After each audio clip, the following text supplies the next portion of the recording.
Hi everyone, my name is Keegan Miller, and this is my week 3 assignment 2. This is the case study on deadly force and its effects. After reviewing case 1 on pages 556 through 558, as well as the perceptual, cognitive, and behavioral disturbances resulting from an officer using deadly force and the 5 basic phases of the post-shooting reaction, there are a few things to note about this case. These include differences of perception by the officers compared to the suspect who survived, and differences in feelings by each person after the incident ended.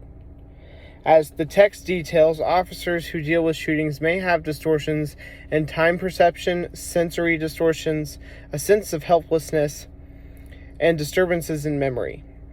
They will also likely go through the 5 basic phases of post-shooting reaction, which are concerns about being able to pull the trigger, which occurs before the incident, the killing experience itself, a stage of exhilaration where the officer's adrenaline is way higher than normal, a recoil, remorse, and nausea phase after the incident is over, and finally rationalization and acceptance of what happened.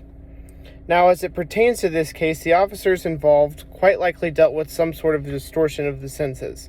In the officer's perspective of this incident, there are a lot more details that are recalled than in the offender's perspective of the incident, meaning there's also likely distortion in the memory.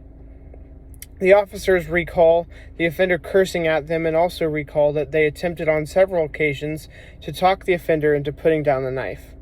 According to the officer's perspective, they also saw him cut himself and nearly impale himself on his own knife, events that were not recorded in the offender's perspective of the incident. The officers also would have gone through the 5 basic phases of post-shooting reaction as a result of this incident. One officer states that he is very angry, which could be a likely result of PTSD due to the offender's actions and what it meant that the officers had to do in response. Despite the offender living, the police were still forced to shoot him because he threatened to kill them, brandished his knife, and even attempted to attack them with it. Additionally, it seems like one of the officers also dealt with a sense of helplessness since he did not initially fire his gun at the offender. According to this case, the first officer shot the offender 4 times before the second offender finally shot back, and possibly only because the first officer's gun jammed shortly before that. Luckily, though, the second officer initially may have frozen and did not fire his gun, but he did not let anything happen to his partner and delivered the shot that incapacitated the offender when his partner was otherwise unable to do so. The differences between perception of the 2 officers and the offender is interesting, though this case is a good example of how officers are impacted by having to use deadly force. Luckily, most of us never have to deal with this. Thank you.